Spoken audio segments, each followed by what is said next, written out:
നമ്മളെല്ലാവരും സന്ധ്യയ്ക്ക് വിളക്ക് കത്തിക്കുമ്പോൾ അതിനൊപ്പം കിണ്ടിയിൽ വെള്ളവും നിറയ്ക്കാറുണ്ട്, അല്ലേ?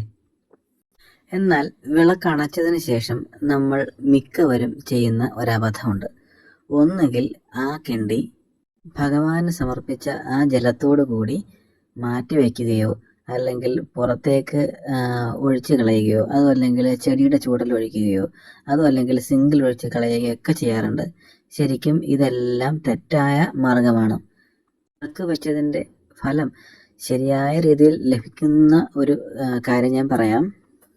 ഇനി മുതൽ വിളക്ക് കത്തിക്കുമ്പോൾ കിണ്ടിയിൽ ജലമെടുത്തതിന് ശേഷം അതിലേക്ക് അല്പം തുളസി ഇല നുള്ളിയിടുക. അതിനുശേഷം വിളക്ക് കത്തിക്കുക, പ്രാർത്ഥിക്കുക. വിളക്ക് അണച്ചതിന് ശേഷം ആ ജലം വീട്ടിലുള്ള എല്ലാവർക്കും പാനം ചെയ്യാൻ നല്ലതാണ്. അതായത് മറ്റെവിടെയും ജലം കളയാതെ അത് പാനം ചെയ്തു കഴിഞ്ഞാൽ അതൊരു തീർത്ഥം പോലെ നമുക്ക് ഉപയോഗിക്കാവുന്നതാണ്.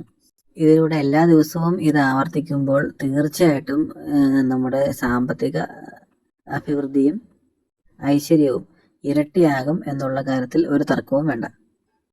ഇങ്ങനെ ചെയ്യുമ്പോൾ ശ്രദ്ധിക്കേണ്ട ഒരു കാര്യമുണ്ട്. തുളസിയില മാത്രം നുള്ളിയിടുക.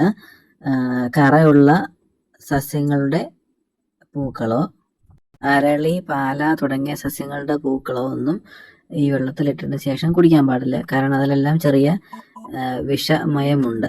അപ്പോൾ അത് ശ്രദ്ധിക്കുക. തുളസിയിലയാണ് ഏറ്റവും ഉത്തമം. അത് ചെയ്തതിന് ശേഷം ജലം കുടിക്കുകയാണെങ്കിൽ നല്ല ഐശ്വര്യം ഉണ്ടാകും എന്നുള്ള കാര്യത്തിൽ ഒരു തർക്കവും വേണ്ട. ഹരേ കൃഷ്ണ.